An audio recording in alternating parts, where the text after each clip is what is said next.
जे update खबर बर्तमान आसूची loan नेले सुध देबेनी 50 वर्ष पई राज्य को सुधमुक्त ऋण प्रदान करा अर्थमंत्री निर्मला सीतारमण सीधा सड़क आज कहते प्रधानमंत्री नरेंद्र मोदी तृतीय कालीनर प्रथम पूर्णांग बजेट यही बजेट रे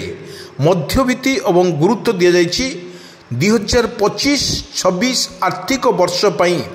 केंद्र उपस्थापना करिछि अर्थमंत्री निर्मला सीतारमण किंतु फोकस रे रही विभिन्न यही 25-26 रे आर्थिक बजेट रे 10टी दिग प्रति विशेष ध्यान दि जाइछि युव चाषी ग्रामीण महिला एवं छोट छोट चाषी उपरे यही बजेट्र फोकस रही आसतु से फोकस विषय पूरा पुंखानुपुंखनी वीडियो पर नजर पकई नवा जार फायदा 1.7 कोटी चाषी को मिल पार प्रथम पर्याय 10टी विकासशील कृषि जिला को एथिरे सामिल करा सहित निर्मला सीतारमण आहुरी मध्य कहते युवकर निजुक्ति उपरे मध्य गुरुत्व दिया आम सीधा सड़क आम स्पष्ट चित्र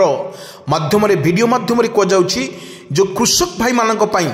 जो सुवर्ण सुजोग आनी हाँ आज्ञा 50 वर्ष राज्य को सुधमुक्त ऋण प्रदान करा जोगाण करिसेंती अर्थमंत्री निर्मला सीतारमण यह स्पष्ट कर एसएचजी ग्रुप मानक ग्रामीण क्रेडिट कार्ड प्रदान करा यह सहित फोकस रे विभिन्न जिनिस रखा एथिसह जो भली देखा उड़ान योजना को गुरुत्व दि जाउची पहाड़िया अंचल रे छोट छोट विमान बंदर एवं हेलीपैड निर्माण करा उड़ान योजनार खूब शीघ्र जोड़ी हेबो आउ 100टी सहर मात्र 10 वर्ष रे तैयारी हेबो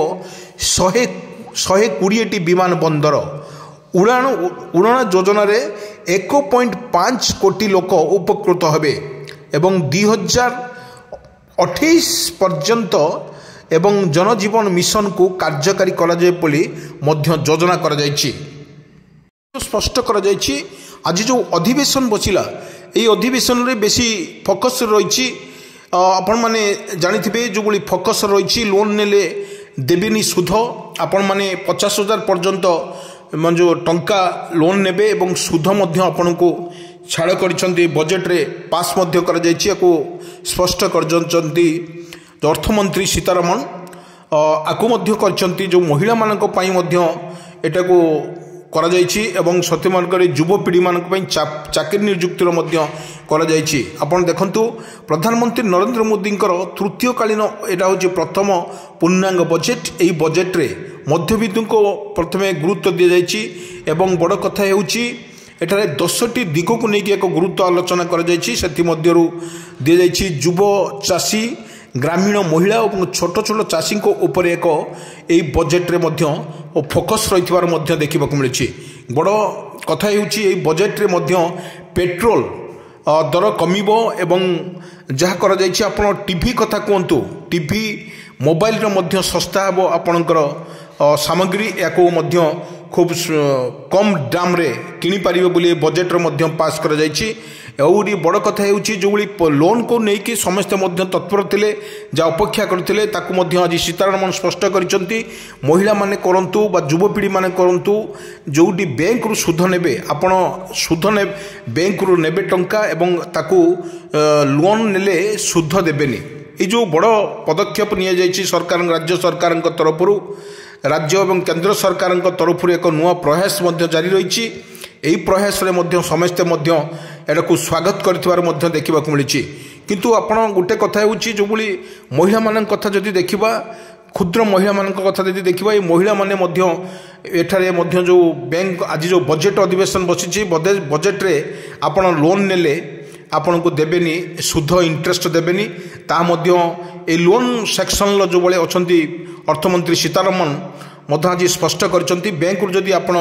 नौचंती लोन ताले आपण सुध इंटरेस्ट देबेनी बोली जो आदि मध्य स्पष्ट कर जाइए बैंक नेले आपण को मध्य दिया जीव नाही एको मध्य स्पष्ट कर अर्थमंत्री निर्मला सीतारमण मध्य कहते किंतु एटी को स्पष्ट करचंती आपण गोटे आउ गोटे कथा आपण को मन रखुचु ग्रामांचल पानीय जल जोगाण को सर्वाधिक गुरुत्व दिया जिवो किंतु एटी चैलेंज फंड लगी जो 1 लाख कोटी टंका मध्य व्यय बराद की हेबो सेथिसरे पुणी थरे पूर्व भारत विकास को केंद्र सरकारंकर गुरुत्व किंतु पूर्व भारत रे खोलिबो यूरिया कारखाना किंतु भागीदार माने 5 नेशनल सेंटर फॉर एजेंसी प्रतिष्ठा करा जीवन एक लक्ष्य रखा जाइछि। एही सरकारंक तरफरु एक गुड न्यूज प्रत्येक मानन को दिया जाइछि। आपण माने देखिबा को मने जोली बजेट रे अधिवेशन बजेट माने कृषक भाई मानक पई मध्य ऋण व्यवस्था करा जाइछि। एमाने जदि बैंक रु लोन नेबे एवं सेमानक पई जो इंटरेस्ट पड़िबा कथा ता इंटरेस्ट बर्तमान नेबे देबे नहीं ता स्पष्ट मध्य करा जाइछि। आ गुटे बड़ कथा है जो कृषक भाई मानकर जो क्षयक्षति पाई आ सरकार तरफ जो घोषणा करागला एटी स्वागत योग्य घोषणा मध्य सब महल रे चर्चा करतुवार मध्य देखिबा को मिलिछि। बड़ कथा हेउछि जदि आपण पेट्रोल दर कमिबो एवं गैस दर कमिबा पई जो बजेट रे आज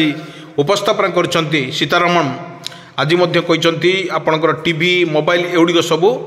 कमिजिवो एवं आपको मध्य सबुठी स्वागत करा जाइछि।